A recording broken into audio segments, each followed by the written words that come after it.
Well, hello everybody. A very special guest, Jonathan here, Sindelman, a famous, accomplished keyboardist, sound designer, and boy, you've got quite an acclaimed history of a lot of great people you work with. So, thanks for doing this. Well, thank you, Dennis. It's a pleasure. So, you've studied with a lot of really famous people, right? Like Philip Glass and others with your music training.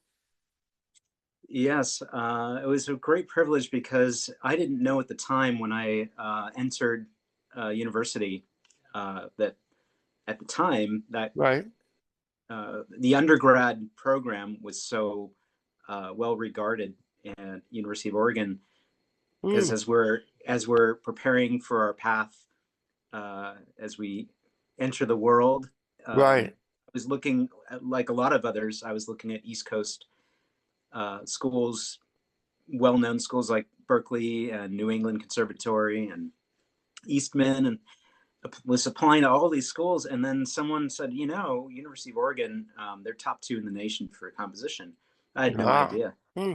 And I thought, well, I'm in Los Angeles. I don't have to go all the way across the country. I can still be closer to home, but still have this experience in this amazing setting. And to this day, it's that experience is still serving me That is because great.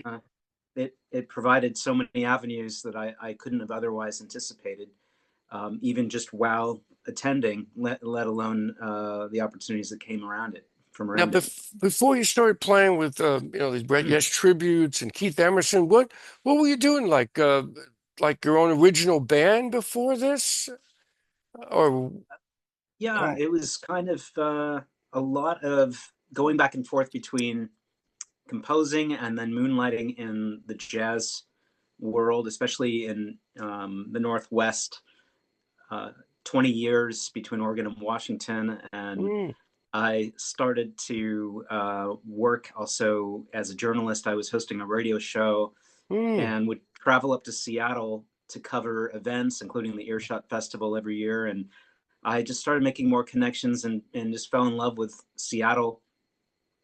It was so tight knit, so down to earth, mm. and and then I never looked back. I just went up there, and like a lot of people, we don't necessarily know what's coming, but you just trust the signs, and it was all of that. And Mm. the good news is uh, you never repeat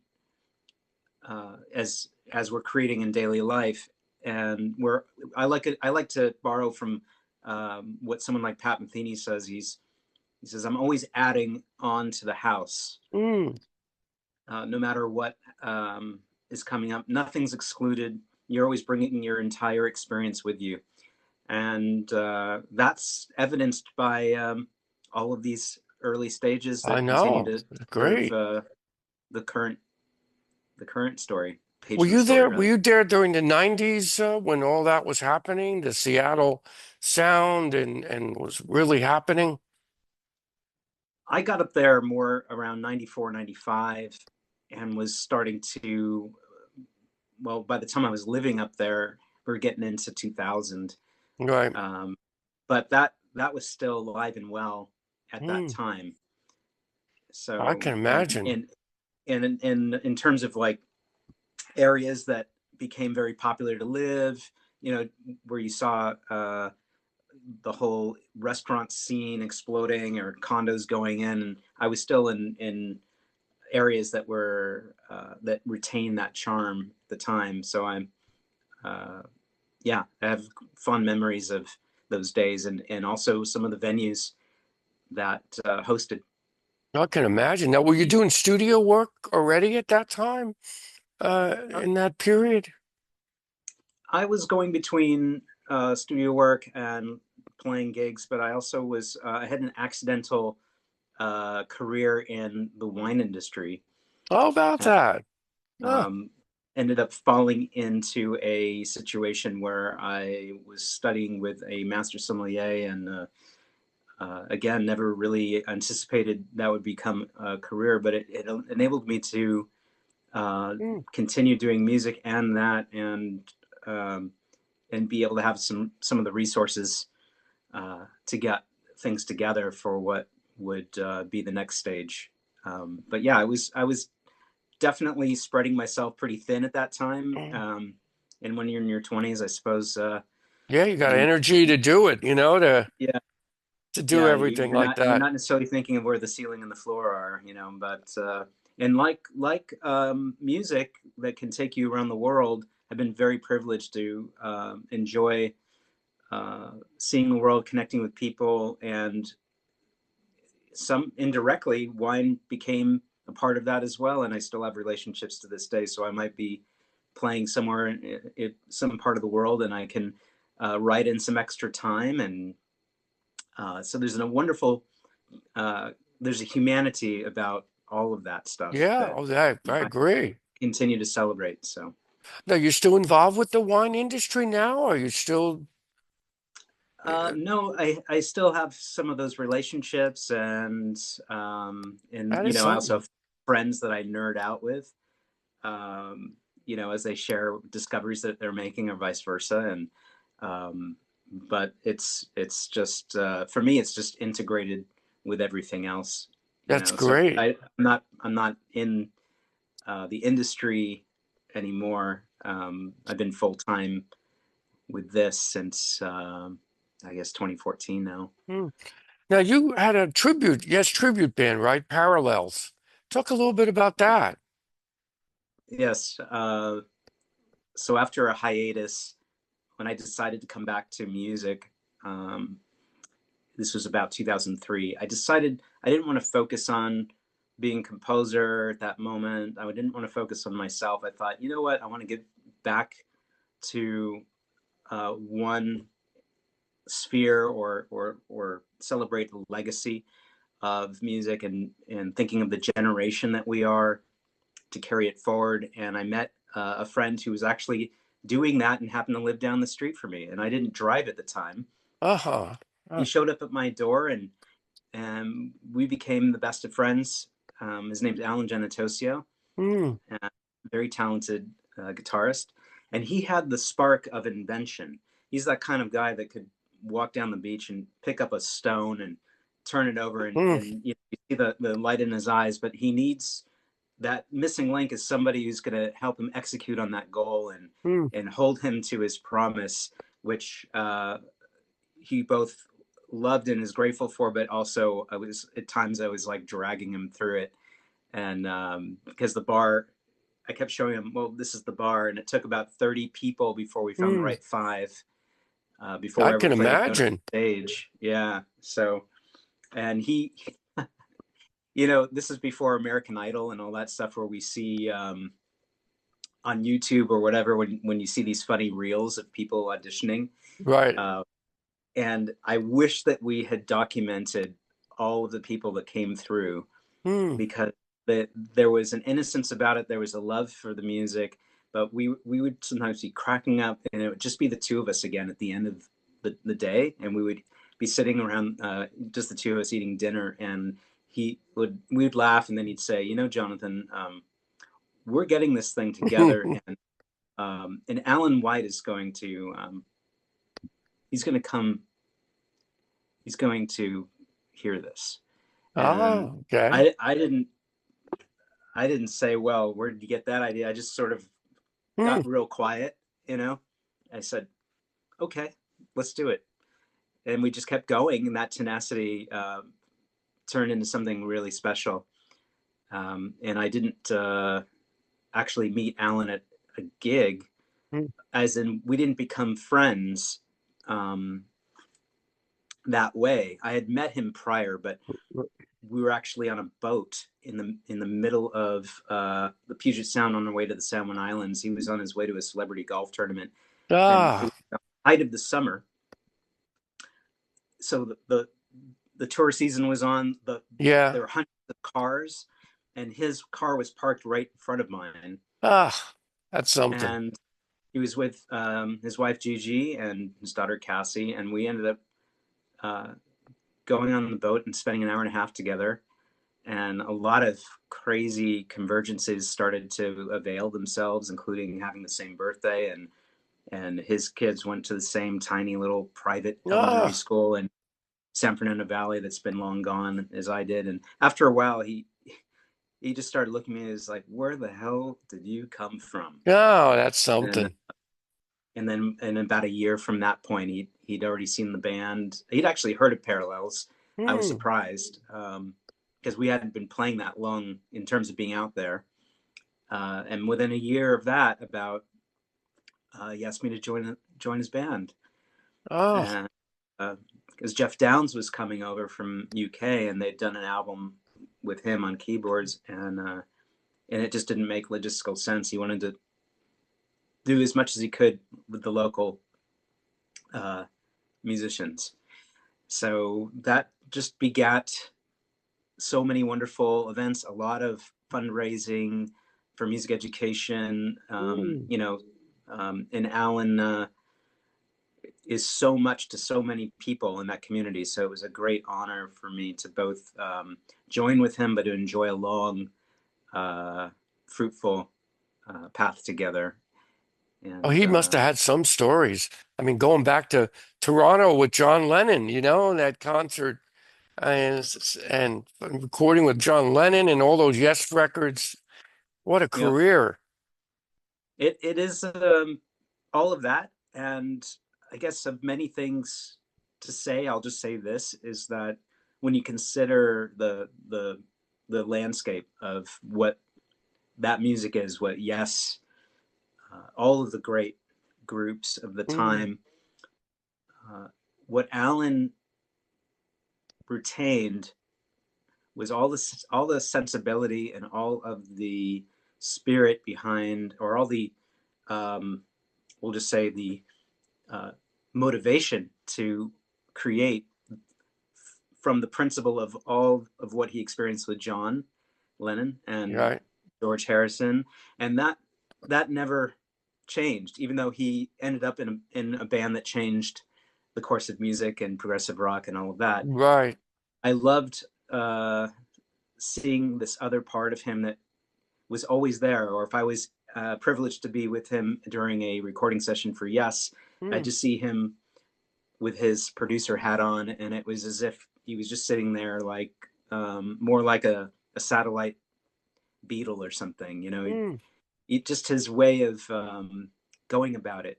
His way of creating his style of working. right. Now you And had to have a lot of keyboards, right? If at that point there wasn't a lot of sampling keyboards at that time. So did you have to have a big array of keyboards to play those parts? yes, the word Mm, yes, that was my boot camp. mm, So I accumulated many keyboards, and eventually I was singing. It took me about a year to a year and a half to master Chris Squire's vocal lines and be able to play some of the more intricate passages that Rick Wakeman would play, right. and have a headset mic and have six keyboards, kind of like in a hexagonal shape. At one point, it got to that point where uh, Ah, most of the preparations were more like storyboarding or choreography of where to be when, and thinking about yeah, very much in service to what all of the great keyboardists mm. and Now, Yes is this did. on YouTube now? You could see some of the videos from that period. Is there? Yeah, Did there you? are videos that live up there.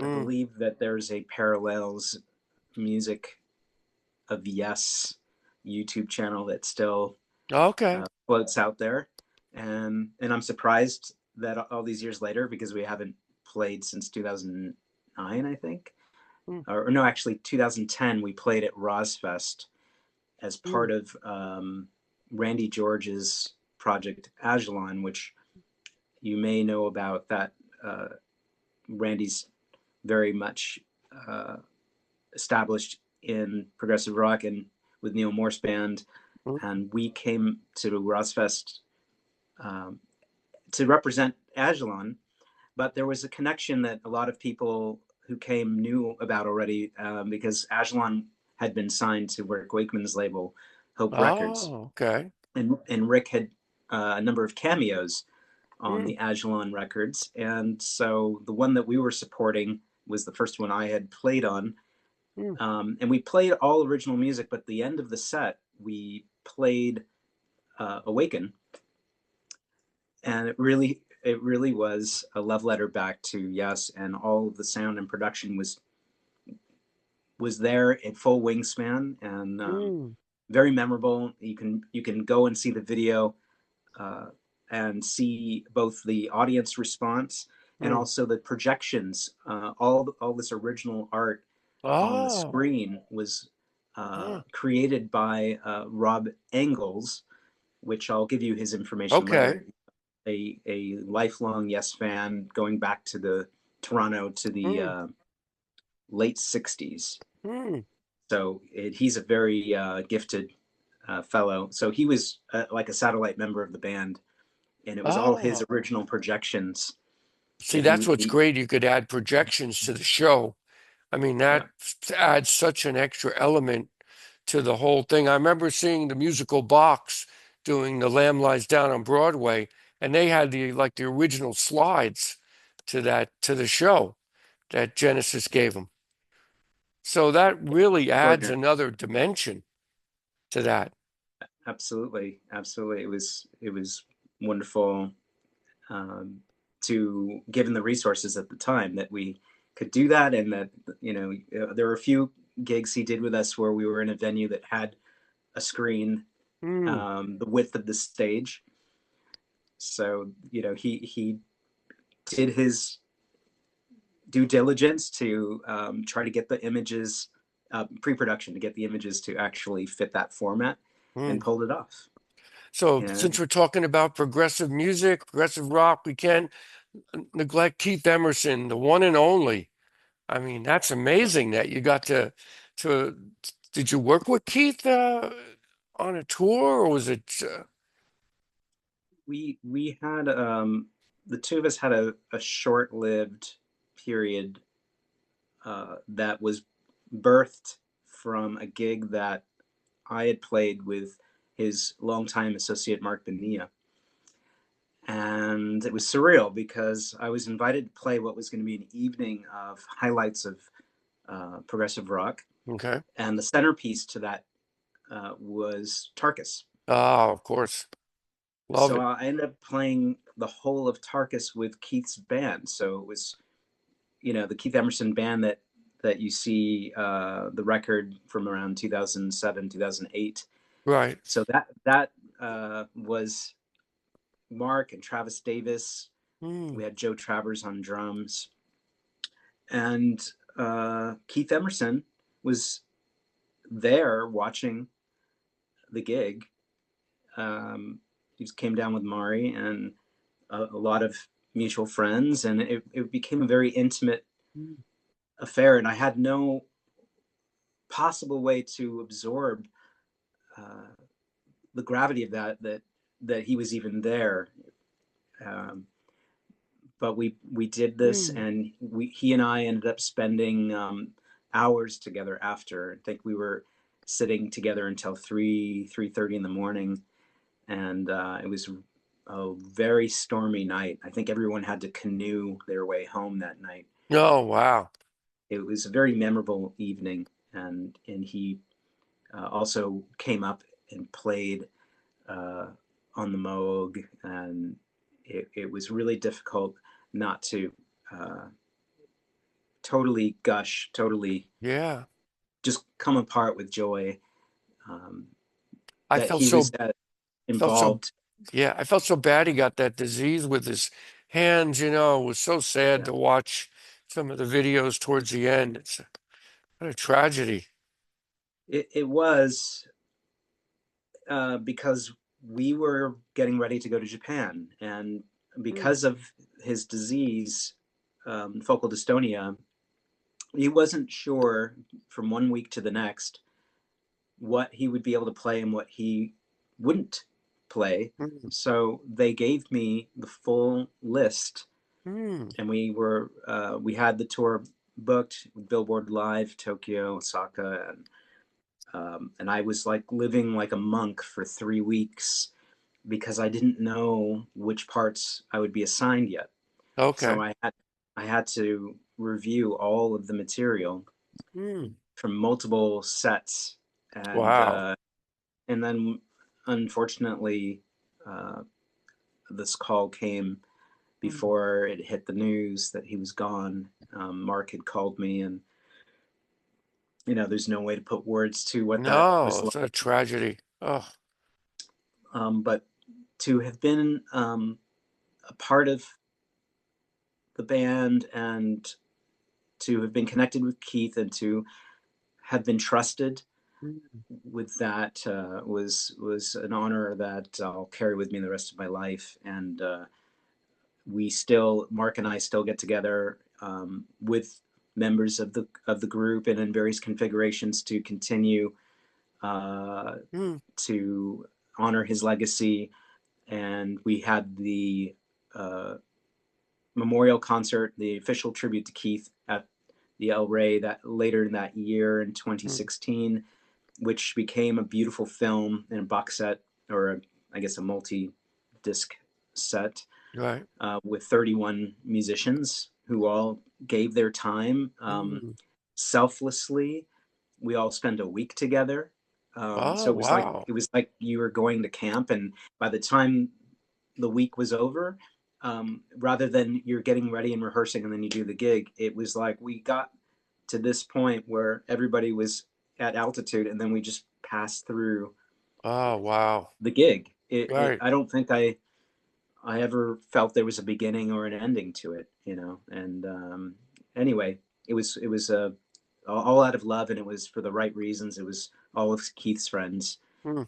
and all of the people around that too. That Oh, made it pop. wow. That's So too many bad. people that put their best forward and their talents to really give Keith what he deserved. No, he did. I mean, he was an innovator if you look back on his career with the organ and then with the Moog, it's phenomenal that short career what he did back then. Yes, yeah. So you've In fact, done jazz too, like you've Fusion Collective. Talk a little bit about that.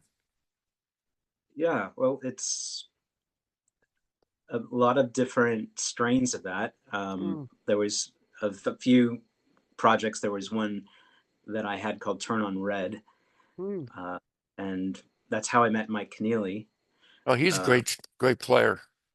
yeah, and we were doing the music of Jaco and Weather Report, and it was a session in Seattle at London Bridge, and it had this edge to it. So it still had a rock sensibility about it, but we were in other ways we were playing the music to the letter. We had Spencer Campbell, who had worked with Marc Bonilla in Toy Mm. Matinee, and a veteran of the Nashville scene, playing his fretless, Mm. just brilliant. And then eventually we did a gig with Frank Gambale, uh, and I played some of his original music, and we were jamming on Chick Corea, and we got to play a beautiful gig at this historic theater in Washington, and uh, that was very inspiring and humbling, all the same.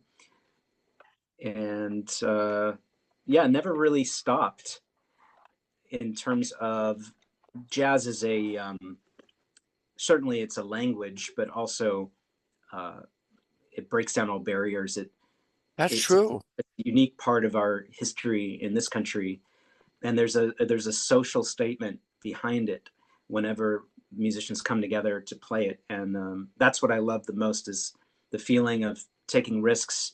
Mm. uh, and if you're watching like the musicians that played with Frank Zappa, Oh yeah. you have that same culture around it, even though it might be a very specific subject. Right. There's still this idea of we're gonna make this up on stage, and we're going to be mischievous. Mm. Uh, we're going to uh, improvise from nothing at times, and I love that. I love being slightly out of my depth. It's kind of an addiction. Yeah, well, that's what makes jazz so good, is that so you can go off into different directions. Uh, Live, you could go anywhere you want to take it. Like a Exactly. rock song, rock band where they have a set, the songs, but with jazz, it just makes it feel at the moment. Exactly. It's like you're very much present. And as much as I love playing music that's already written, and will always want to refine as any artist would, right? Right. It's like a part of your diet. It's a lovely thing to say. Well, you look back over the years and you look ahead, and it's like, yeah, more of that. You want to include all of these strands Mm. into whatever it is, whatever it might be, your on the menu this week or this year.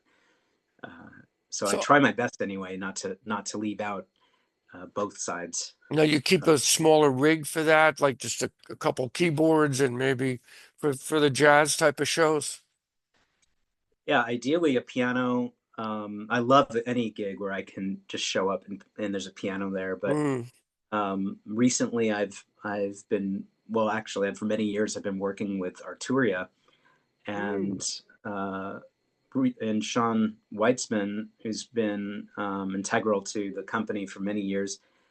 He turned me on to an 88 key controller that now I'm using with Keyscape to replicate a Yamaha Conservatory Model Grand, the C7, Oh, wow.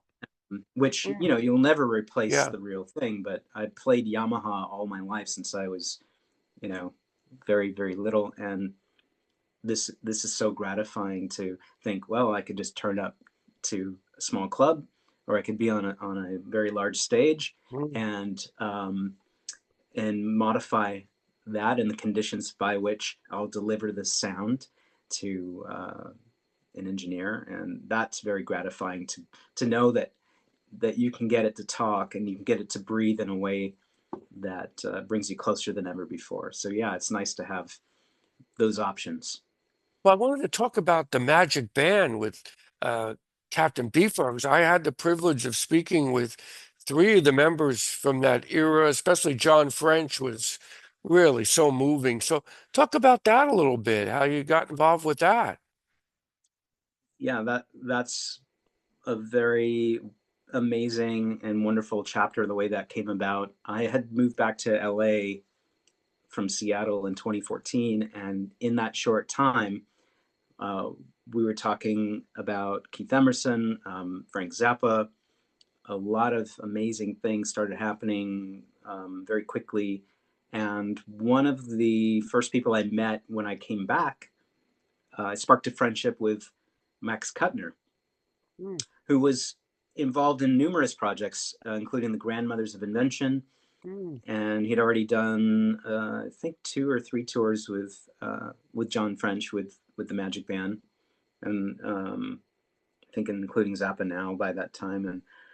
And he called me one day. I mean, we had gotten together a few times doing some other things, but he called me and says, "Oh, we've got a couple of gigs booked in Texas, kind of like warm up shows. We might do more. Would you be interested?" And then those shows got canceled. Oh, okay. And then John reached out. We met for coffee, and he explained that he needed to have someone that could play keys, but also play the very unusual style, sound, and vocabulary of Mark Boston. Oh, And huh. so that was an interesting challenge to get together and do that. Or I guess they call them Rockette, right? Yeah.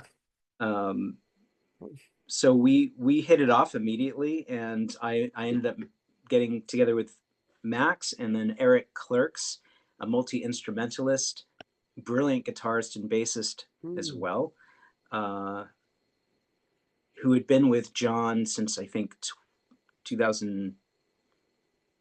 Gosh, was it 2003 or four? Mm. I mean, going back a long time. And yeah, I'm not getting my years totally aligned here, but then I ended up meeting these extraordinary people, and they're all dear friends of mine to this day. And John and I are also in touch. We did what we ended up doing was the 50th anniversary of Safe as Milk, Okay. and we did uh, 19 shows Hmm. all over the UK, and uh, it was just it flowed effortlessly. Did you notice And they still had a big following out there? The music of that band, was it good crowds? yes, it was wonderful to see uh, mostly full houses everywhere we went, and yeah, it was wonderful. We were going to do a anniversary for Trout Mass Replica, Hmm. but schedules didn't align, which is unfortunate.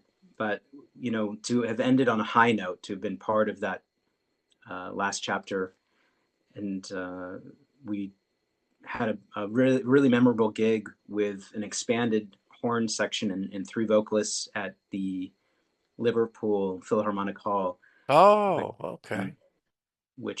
one day we'll see release.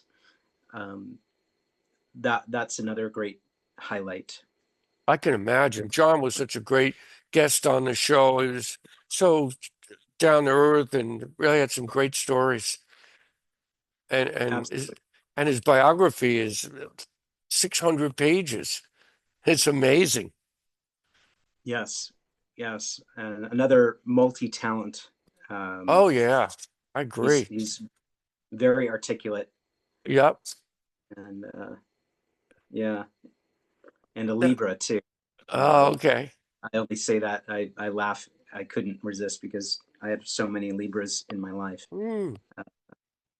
And what about this Persian singer that you worked with in Yeah, 2019? Talk about that.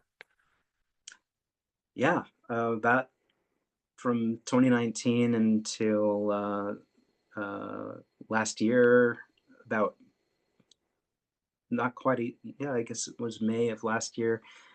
Uh, Googoosh, as you likely know, she's in the Persian world a voice for the people.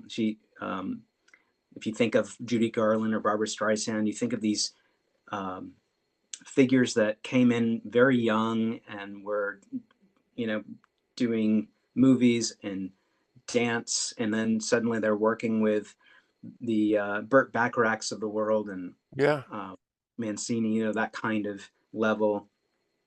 That really describes Gugush well, and she played, I guess, the way that the rest of the world became aware of her was she had played um, an event in Paris in 1971, where she had a month sellout at the Eiffel Tower, and then Ah. signed a deal with EMI, I think, in RCA in France and Italy, and suddenly she and 13 other Persian artists that she helped bring from Iran to the West. Suddenly, their music was all over the world, Hmm. and so she continued to work with um, just the most amazing uh, artists, and always echoing the music of the times, including some Motown and funk and R&B, rock and roll, Hmm. and then this whole pop thing. I mean, there's a lot of words for it, diva, however you want to call it, but she just has this effect on all people, and that is so authentic, so Hmm. true to connection into what it's all about, and um, it's very very unusual and beautiful experience. Um, Well, you're very lucky to play with somebody of that magnitude, especially in the Middle East area. I mean, I don't think people know her too much here in the States unless you're concentrating on world music, but that sounds like uh, quite an opportunity. it was, and like so many other opportunities that Mm. they um, speak to connection and friendships and what's going on in Iran. Of course, it's been going on since 1979. To also come into contact with others. The great composer Manouchehr Shezmar, who's published over 4,000 works, has known Googoosh since she was 8 years old. He was on the first couple of tours with me. Mm. And so I would pick him up. We'd go to the airport and just laugh. And I mean, it was very humbling to be in the presence of people that have that much history. And also going through, as we are all going through a difficult time Right, we are. in the world right now. Yep.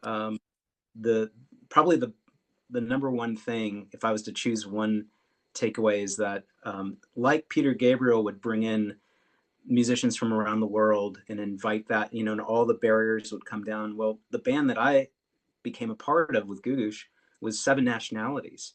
So Oh my um, gosh. we had Italy, Japan, Armenia, Israel, of course, Iran. Right. Ironically, I was the only American in the band. Mm. Um, so that was a great privilege. And then you felt like you were a peace army going out whatever market we were playing in. Did you play in the Middle East at all, like in those countries? I can just Yeah, imagine if you did, what the response must have been. especially because how limited travel would be for those living in Iran. Their passport would only allow for a very select number of countries. So we would often go to Turkey Mm. and the Emirates, Dubai, and Abu Dhabi, and we played in Kuwait. Oh, Uh, wow. Mm. so there were multiple passes through those regions, and um, very special, and also special for those in and around the group who had family in Iran, who otherwise wouldn't get to reunite with their families. I was able to just witness all of that, and then the World Expo, you may Mm. be familiar, is like Oh yeah. the Olympics of the arts. We played the World Expo and headlined in Mm. 2022, and that was 111 countries represented, and that was an unforgettable moment with her um, as well. So Are you going to do anything else with her in the future, or is she just going to be retired now? uh, right now, she's focused on 2 things. One is she just put out her memoirs, so she's been doing some public speaking around that, and then she's very passionate about seeing some progress in Iran Mm. before going out to play. I think both of that is just to ensure, to keep people on the right track, because there's, of course, there's stirring the pot. She's Right. often done that throughout her career. She's fearless in that regard, but she doesn't want to go out for the sake of stirring things up. She would very much want to be more the medicine, and Mm.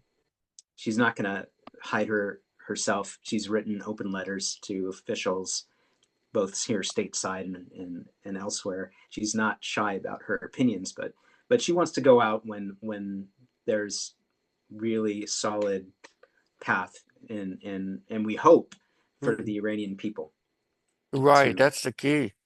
finally be in a safe and we'll say made whole again in a Mm. safe state.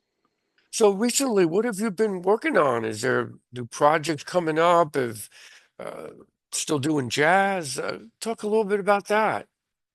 Absolutely. Well, one project that I've been involved with over the last year and a half or so, and I'm very excited about because it's building momentum all the time, is a group called Al Nesbitt and the Alchemy. Mm. And Al Nesbitt and I met in Seattle, and he's a phenomenal guitarist, composer, and we have a group with Tony Franklin on fretless bass, Oh, okay. and Kirky B. Biscara on drums. And the both of them, they need no introduction. No, no, those are great And players. when Al got the band together, of course he and I had this mind meld.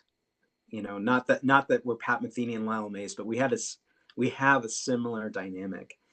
Um, it's like chocolate and peanut butter. They just they're greater than the sum, and it's proven itself again and again. But when the first gig that this band ever played, there was no uh, set idea about what the outcome would be, or what our goals would be. Let's just we knew we wanted to try it, Hmm. and then it became a priority for all of us. And if you think of quartet music, where you take one person out of the band, Right. and then the whole thing, there's just no, it's like the whole picture just shuts off. It's so much information just getting four sound worlds together that no one individual could have anticipated that it would create this sound that is you can't put words to. See, that's So we special when you're able to do that, have people together that can create something else, a whole, sound. It's exactly. yours.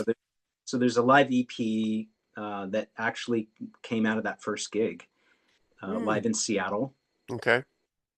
and then we're working on some new material that's very close to completion, that has a much more filmic quality, that's going to speak to both the film world, but also being able to turn around and play it live.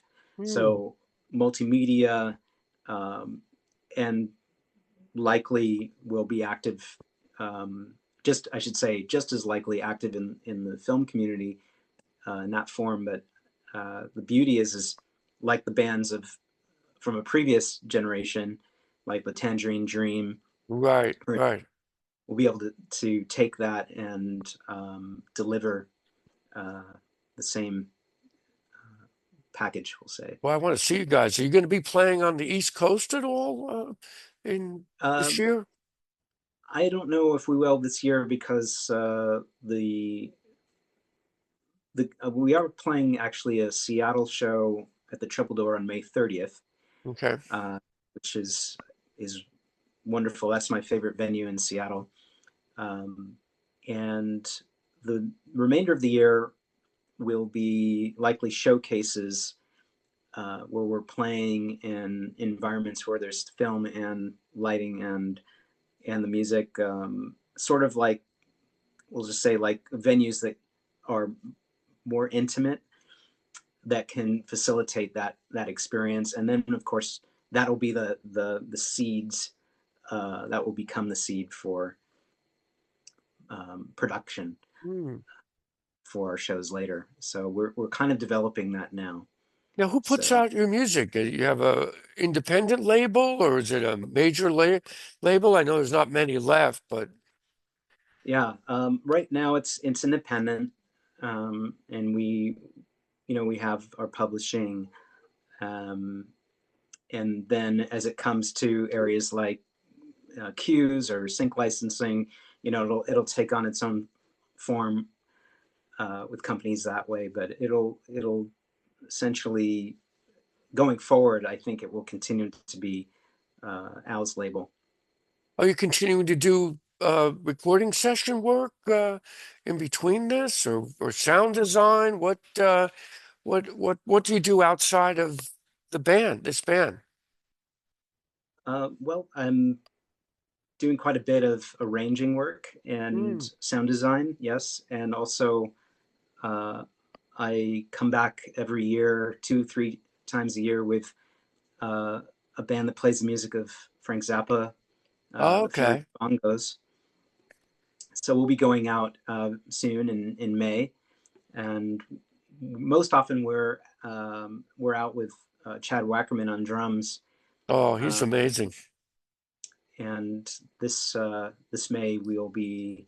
He has commitments with James Taylor, so we're going out this time. We have a great pleasure of the company of Ryan Brown Yeah. on drums this time, and but that's a very lovely situation I've been a part of since early 2023, Mm. and yeah, the combination of ingredients and people and chemistry.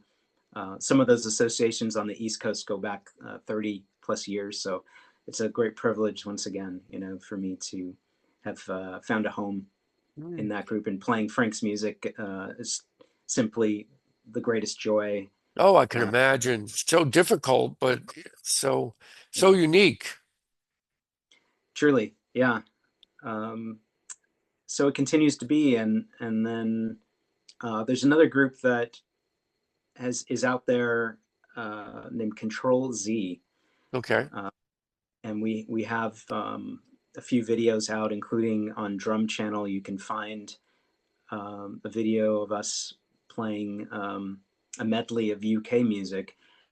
Mm. Um, so if you go to Drum Channel, Control Z, or Thomas Lang, Okay. uh, who's, as you know, integral part of DW's world, and we're privileged to play. I've played with him a number of times in other situations with Marc Bonilla, and then we ended up birthing this band, playing all of our original music, but as well Mm. as the legacy bands that we've all been a part of, and that has Rick Furubacci on bass, um, Alex Makachek on guitar, and of course Marc Bonilla on guitar and vocal, and Thomas. So you were at NAMM, right, this year? Yes, And was part of the Moog Foundation at the booth this year. oh, very good. I'm sure there's a lot of new music, instruments coming out that are always interesting, right? Always. This was a lovely convergence of people in Keith Emerson's world, Oh, and, and Michelle Moog, Kusa, and Brian Kehoe, who oversees and maintains the Moog modular. He helped greatly to get the modular up and running. This particular one, it's only one of 5 in the world oh, that was. wow. This one had been in storage in Orange County, and so it took a good week plus to get everything going. And but yeah, it was a wonderful experience. And Wreak Havoc, uh, who's been part of NAMM for nearly 50 years now. He's a music Mm. technologist and does installations at technology at music museums around the world. He was Alan White's assistant with all of Alan's electronic drums and percussion rigs Oh, through the wow. through the Oh, 80s, late 80s, oh all the way to yeah. the I 2000s. And so he and I got to become good friends back in those days in Seattle, and now he lives here. So we were able to collaborate at the Moog Foundation. And Steve Boyce, who was in Alan White's band for all those years and produced the White Album, he comes down to NAMM every year. He sat in with us as well. no, that is great. The video's floating around, but I think I'll try to get that up on YouTube, because the quality of the video actually is surprisingly uh, noteworthy. If you get a chance, send me all these links because I want to put them in the description of the interview because I like to do that so people can find out about more about you and all the projects you're working on for sure. So before we go, what do you think of music these days? Like what the modern music world and what's happening with AI? What's your opinion of Mm. that? Well, I think that as we move forward, we'll continue to have the benefit of those tools. Of wherever we are, we'll, as artists, will continue to be open and embrace that. And if you're creating original music and you want Mm. to create a demo very quickly, I think AI is a valuable tool. if let's say you want a vocalist on your record, and you're thinking of, let's say, a handful of people, and you want to give them a facsimile, something to go on, without having to pick up a phone and talk about it, because as you Yeah. know, you can talk on and on and on, and then if you're not creating in the room together, uh, there's always that gap, Yep. and it could I take agree. you, I mean, just arbitrarily pulling ideas out of the air, but it could take a great deal of time to do very little. But Mm. I think AI helps to close that gap in terms of being able to harness and then turn around and convey ideas. But for people of our generation, and I see this actually, I'm very encouraged by some of the younger musicians I know and play with, the premium that is live music, and to be continuing to further it and to hold your post, so to speak, and to pass on that part of it. There's a storytelling element, um, with this that will never be replaced. So I'm not at all daunted by the technologies. Um, it's more like, anything else, in balance, in stride, Right, right, right. and a little bit is fine if you're just open to it. Um, so yeah, I think that, as with any career, however it is that we are proceeding, we have a sense of where we came from, and we have a duty to make sure it continues. And So live music will always be people want to go out and see a band live or people play live. I think that's going to be the force that contradicts the AI, where people just want to sit home and create music on their computer and have a song in 10 minutes, you know? Like what you're doing. exactly, You're making it happen with all these groups and great artists, and you continue to make people smile by hearing great music. you said it best. It's Um, true. It's absolutely true. there's a vibration. We're moving air around there, and we're also able to effect our, both in concentric spheres as well as in our just day-to-day life when we leave our door. So yeah, you hit it on the head. That's why I'm uh, involved and have uh, more optimism than I've Mm. ever had, actually, about the future of it. And Especially the world's such a mess now, so we need this to get away for a little bit, people, from all the stress and strain of trying to survive on this planet. absolutely, and we have so much to gain from each other. Yes, And so music is a unique force. That's been a constant all throughout, yes, it has.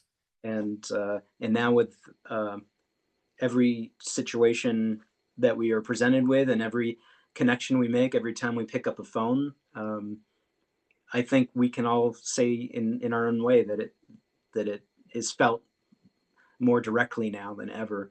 So that certainly informs the music on the creative level, as well as going out and playing and sharing it. And since and just the ritual of it, because Yes. instead of That's having true. vinyl and CDs, that so much of the music's digital and it's in the air, and so yeah, it makes it all the more meaningful when you can go out. You're going to take the time to go to a gig, and I enjoy being able to do that as a listener just as much as I enjoy going out and playing. So Hmm. Well, it's that's what people love about the physical product, the actual CD, or even back in our day, the vinyl record, opening it up with all the information and lyrics and seeing who played what. I always loved seeing that. Oh, he played Mellotron, ARP, Moog, and this, all the different people playing different instruments. So I think there's still a exactly, need for that. yes, I have every confidence that we'll continue to see that. And um, yeah, it's like a garden. You just you keep it going, Yep, and it will produce. yep. Well, in that note, Jonathan, thank you again for coming on, and what a career you've had, and keep this great music going because we need it out there. Thank you truly for having me, Dennis. And yeah, we'll be in touch. Thank you. Keep in touch, and maybe we'll do this again. Take care, Sounds great. Jonathan. Nice seeing you. Take You care. too.